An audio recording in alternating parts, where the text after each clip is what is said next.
Bismillahirrahmanirrahim. Assalamu alaikum. Okay, students, today we are going to talk about the types of interpolation formulas that are valid for unequally spaced data.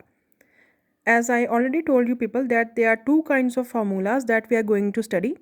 The first one is the Lagrange's interpolation formula and the second one is the Newton's divided difference interpolation formula. We will be talking about both these formulas in this lecture.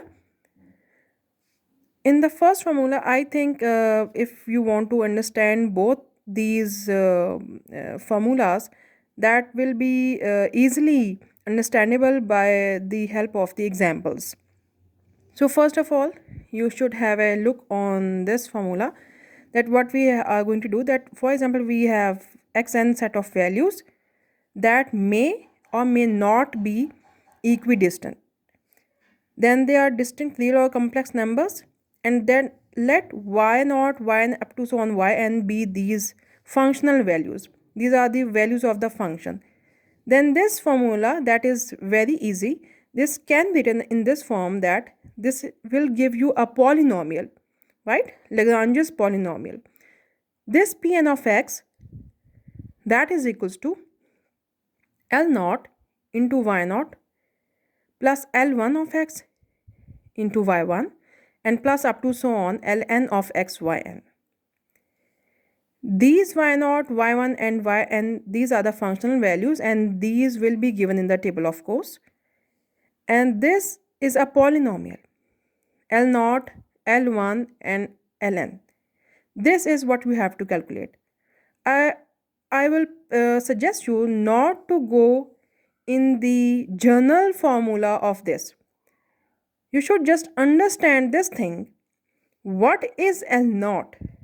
If you have n values, then L0 of x, it would be a multiplication difference like x minus x1 into x minus x2 into this product into x minus xn. And this same will be divided. The difference will be only here, that instead of this x, you will be using x0, right? And this will also be a product. If you have like L0, then here it should be x0. And this will be a polynomial because you can see that here x into x and up to so on into x. This will give you an n power polynomial, right? So it depends that which degree polynomial you people are required. Sometimes they say that polynomial of degree 1, sometimes they say that polynomial of degree 2. So you have to confine yourself accordingly, right? So let's go to the example, please. Here you can see that you have to find a polynomial that interpolates this P3 of 1.9. This is the data that you will be given x values and y values. I am already saying that this can be equally spaced and this cannot be. But for unequally spaced, this is a very good formula, right? So here you can see -1, 0 is missing over here, then 1, 2, 3. So it's not an equally spaced data, right? Right from the beginning, you will assign these values as x0, x1, x2 and then x3. And of course, these will be y0, y1, y2 and then y3. They have already told you about that you have to interpolate P3 of this. There's no need of judging where this 1.9 is lying, whether in the center, whether in the beginning or whether in the end of the table. No, it has nothing to do with this, right? You just have to interpolate and you have to take care of this P3 of x. It means that you have to form a polynomial of degree 3. P3 of x, it means first of all you should just write the general formula of it.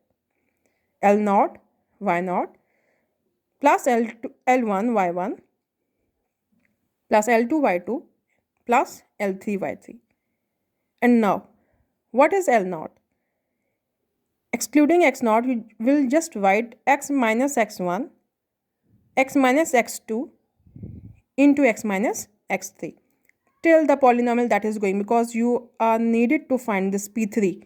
That's why it will go up till 3 over x naught minus x1, x naught minus x2 into x naught minus x3.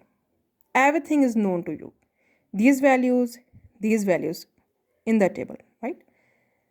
Plus now L1. Now you will not write x1 over here, right? What you will do that x minus x naught, skip x minus x1, and then x minus x2, x minus x3, and then over. It will be from, instead of x, just write x1, x1 minus x naught, x1 minus x2, and up to so on, right? Into y1, and same here with y2 and then y3. Just put in the values. The major mistake that students usually do is over here, because you can see that this is x3 minus x naught. If there would have been any negative value, then sometimes there gets a confusion. So you have to be very careful with this, right? Put in the values. Just write their product, and here is your polynomial of degree 3 that is over here. Compare the like terms, then add them, and you will be getting this polynomial, right? This is a polynomial, and now since you required the value of P3 of x at the value 1.9, so what you will do that you will just put 1.9 at this value and you just calculate this value, right? So the questions that will be related are these question 6, all parts you have to do. Question number 11a, and this is from chapter number 3 by the book S.A. Bhatti Sahab, right? Okay, now we will be talking about the second